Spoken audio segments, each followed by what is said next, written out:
Shalom,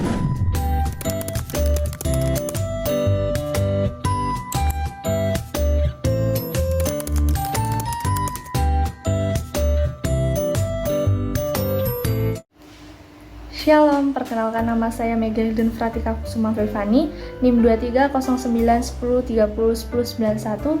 Saya berasal dari Fakultas Ilmu Sosial dan Ilmu Politik, jurusan Ilmu Kesejahteraan Sosial. Perkenalkan nama saya Blesen Kaiser Widya Jaya.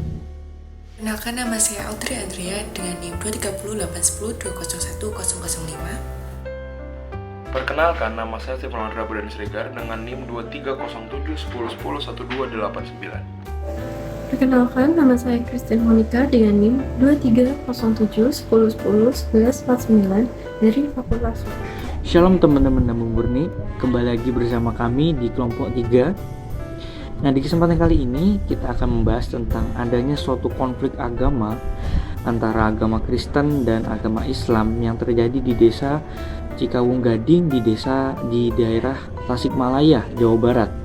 Nah, konflik ini terjadi pada tahun 1998 hingga 2006. Jadi cukup lama ya konfliknya ini terjadi. Nah, di video ini kita akan membahas tentang bagaimana kronologinya yang menjadi akar masalah dari konflik ini. Dan bagaimana solusi yang ditawarkan pemerintah dan upaya pencegahan di kemudian hari agar konflik ini tidak terjadi kembali. Tidak lupa juga kita akan membahas tentang bagaimana etika Kristen menyingkapi adanya konflik ini sehingga kita sebagai orang Kristen bisa. Akar masalah dari konflik desa Cikawung Gading berasal dari individu dengan individu, yaitu kepala desa yang beragama Islam dan anggota Karang Taruna yang beragama Kristen. Namun, individu yang berkonflik untuk mencari aman yang mengatasnamakan agama, maka konflik itu berubah menjadi konflik antar kelompok. Islam yang merupakan agama yang dianut oleh mayoritas masyarakat Cikawung Gading dijadikan alat oleh kelompok Islam radikal untuk mengambing hitamkan masyarakat Kristen. Hal tersebut disebabkan karena ingin melepaskan prasangka terhadap kepala desa tentang kasus illegal logging, sehingga hal ini pemicu terjadinya pembakaran gereja. Oke, sekarang kita sudah tahu bagaimana duduk masalahnya. Kita juga mau tahu bagaimana kronologinya. Perlu kita ketahui juga bahwa Cikawung Gading ini merupakan desa yang terletak di Kecamatan Cipatuah, Kabupaten Tasikmalaya, yang sebagian besar penduduknya beragama Muslim. Tapi di sana juga terdapat penduduk yang beragama Kristen. Pluralistik agama yang terjadi di daerah tersebut menjadikan adanya gesekan-gesekan agama yang terjadi yang menyebabkan konflik. Ada dua interval waktu yang terjadi perihal konflik tersebut. Yang pertama itu terjadi pada 1999 tentang adanya isu mengenai kalung berlafaz Allah yang dikalungkan kepada anjing. Nah, isu tersebut menyebabkan kerusuhan antar umat Islam dan Kristen pada saat itu. Hal ini diawali dengan penduduk Muslim atau pemuda Muslim yang menyerang pemuda Kristen terlebih dahulu. Kemudian selanjutnya 2 tahun berselang terjadi kembali konflik, yaitu pada tahun 2001 yang mengakibatkan pembakaran gereja. Hal ini disebabkan oleh adanya kelompok Islam radikal yang ingin menegakkan syariat Islam di daerah tersebut. Selain itu, adanya pengambilan kayu secara ilegal atau illegal logging di desa tersebut semakin memperparah konflik tersebut. Hal ini terjadi karena lemahnya institusi keamanan di daerah tersebut sehingga proses penegakan hukum menjadi kabur.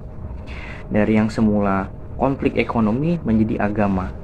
Hal ini sangat kompleks tentunya. Untuk itu perlu adanya kesadaran dalam bermasyarakat dan saling menghargai satu sama yang lain. Selain itu juga perlu adanya edukasi mengenai keberagaman yang ada di Indonesia dan cara mengatasi permasalahan tersebut. Mengefektifkan kembali forum komunikasi beragama juga dapat meminimalisir konflik sara. Bagi masyarakat, jangan mudah terprovokasi dengan isu yang belum tentu yang penting. Kristen harus membawa perdamaian. Yang kedua, kerukunan. Agama Kristen menganggap kerukunan antar umat beragama sebagai nilai yang penting. Kristen harus mengikuti ajaran Yesus Kristus yang mendidik tentang kerukunan. Yang ketiga, perdamaian dan toleransi. Agama Kristen menganggap toleransi sebagai nilai yang penting.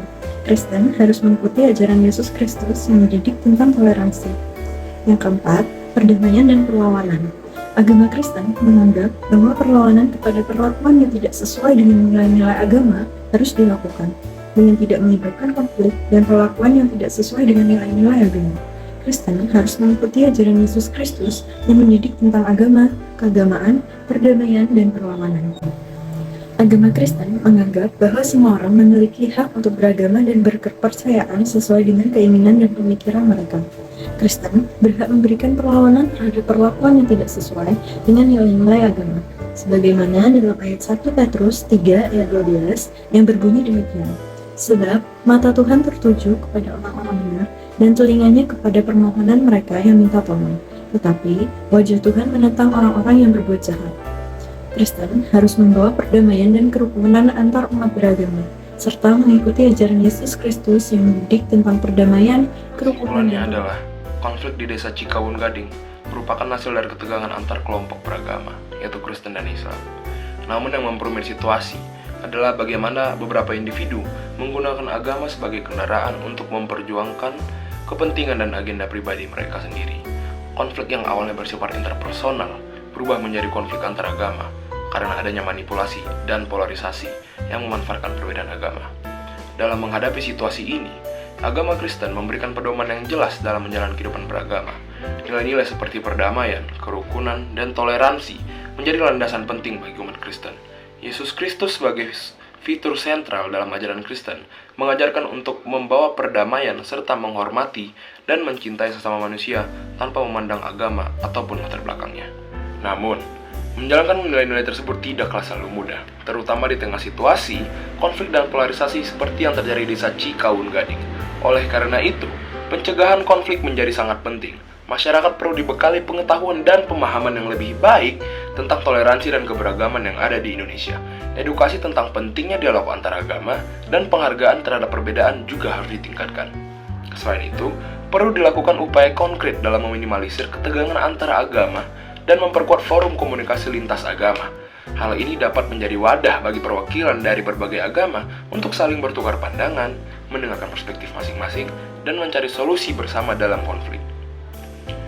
Di samping itu, masyarakat juga diharapkan tidak mudah terprovokasi untuk isu-isu yang dapat memicu konflik, dan selalu melakukan verifikasi terlebih dahulu sebelum menyebarkan informasi yang dapat menimbulkan ketegangan atau perpecahan antar kelompok. Dengan demikian, langkah-langkah ini diharapkan dapat membantu menciptakan lingkungan yang lebih damai dan harmonis di desa Cikawun Gading maupun di tempat lainnya.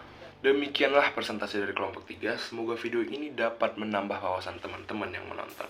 Akhir kata kami ucapkan terima kasih.